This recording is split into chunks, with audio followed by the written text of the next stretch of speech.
It's Monday, the 6th of April, 2026. Welcome to the Fast 5 Business News by Fear and Greed, where we give you the top 5 business stories you need to know in just 5 minutes. I'm Michael Thompson, and good morning, Sean Aylmer. Good morning, Michael. Sean, 5 stories in 5 minutes with a closer focus on what's happening here at home after so much talk about war and strife and everything. Let's get into it. Story number 1, Sean, a crazy month of March has smashed many local stocks on the share market, from gold stocks to banks and retailers, but even the war couldn't stop many miners from having a positive first quarter in 2026. And over the past year, 18 of the top 25 stocks on the ASX remain in positive territory. How about this? BHP's share price got smashed nearly 14% last month, but for the quarter was still up 11% and 30% for the full year. Rio Tinto was down 4% last month, but in the first 3 months of the year is up 10% and 38% for the past year.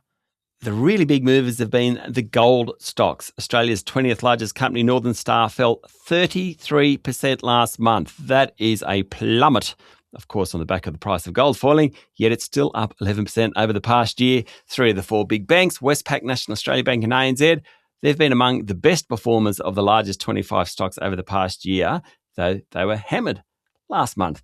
Now, Woodside and Santos, the big energy companies, had a good month, had a good quarter, had a good year.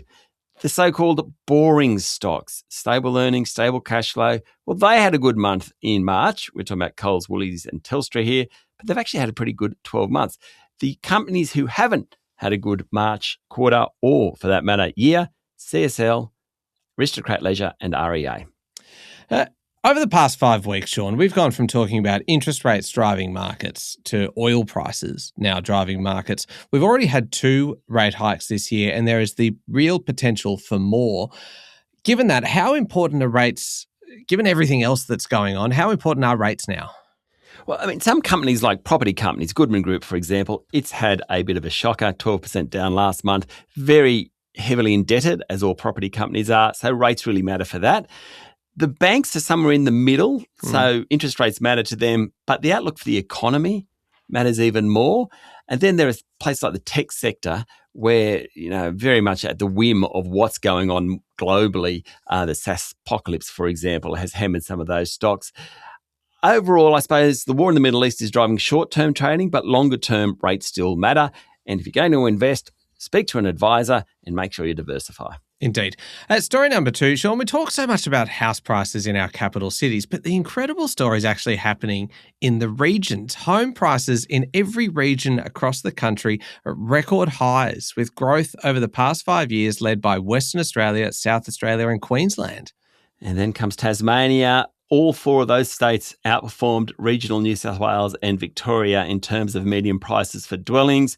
Over the past 12 months, regional New South Wales, regional Victoria, regional South Australia, though, have all been better than the capital cities in those states. Now, Cotality's head of research, Tim Lawless, said regional markets are showing some resilience to the slowdown in prices across the country. Best regional market, Western Australia's Bunbury, prices up 22% over the past year. Story number 3, strap yourself in for this one. A sacked worker who used artificial intelligence to run his unfair dismissal claim could be forced to pay thousands of dollars in legal costs because he repeatedly relied on AI hallucinated arguments. So in a rare move, right, the Fair Work Commission invited Queensland earth-moving business M&JD to seek costs against its former landfill operator for relying on incoherent arguments and deliberately misrepresenting the law. If pursued, this would be the first time that the Commission has issued a cost order over reliance on AI in a workplace case, and in a jurisdiction where parties are traditionally protected from paying the other side's costs. That's right. President Justice Adam Hatcher has warned of an unsustainable increase in AI-generated dismissal claims that's delaying rulings and compromising major wage cases. He rejected the unfair dismissal claim, which was based on AI. The self-represented worker had claimed constructive dismissal after he quit his job in response to a change in his shift start time from 7:30am to 6pm. The Commission found he was relying on non-existent terms in his contract, non-existent terms in the award, and continued to do so even when the Commission warned him against providing fake evidence I suggest don't use AI. Get yourself a lawyer. Yeah, it's probably good advice, Sean. Story number 4, you've heard of the Bank of Mum and Dad. It's now extended to the Bank of Grandma and Grandpa. More than 20% of grandparents are delaying or altering their retirement plans as they provide finance to the kids and grandkids to help them stay afloat. Grandparents providing financial support are spending an average of $3,066 per year on their families. Over half are rating their own savings and their own superannuation to cover these costs. And that is forcing 1 in 5 to either delay or alter their retirement plans.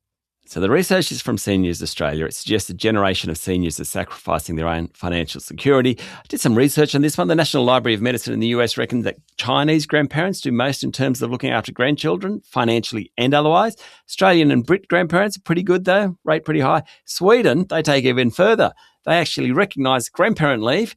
Individuals can actually be paid for up to 3 months for looking after the grandkids. Finally, story number 5, Sean. It is, of course, Easter Monday, and given for many people across the country this is a religious holiday, we thought we'd take a very quick look at the biggest global pilgrimages.